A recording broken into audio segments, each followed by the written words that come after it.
بدأ كريستيانو رونالدو مسيرته الكروية في جزيرة ماديرا، البرتغال حيث ولد ونشأ.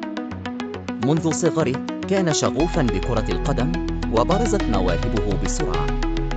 انضم إلى نادي ناسيونال ماديرا ثم أكاديمية سبورتينغ لشبونة، حيث لفت الأنظار بمهاراته الرائعة. في عام 2003 انتقل رونالدو إلى مانشستر يونايتد، حيث تألق تحت إشراف المدرب السير أليكس فيرغسون.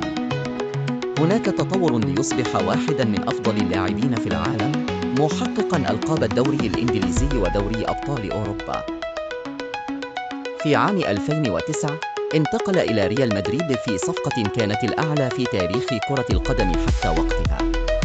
مع ريال مدريد واصل رونالدو تحطيم الأرقام القياسية بتحقيق 4 بطولات دوري أبطال أخرى وهداف الدوري الإسباني عدة مرات.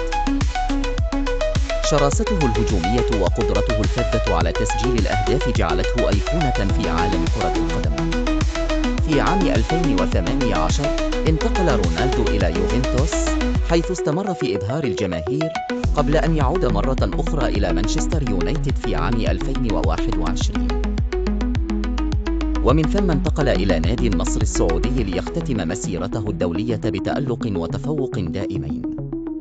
مسيرته مع المنتخب البرتغالي توجت بتحقيق كأس الأمم الأوروبية عام 2016 ودوري الأمم الأوروبية 2019، مضيفاً العديد من الإنجازات الدولية إلى سيرته الرائعة.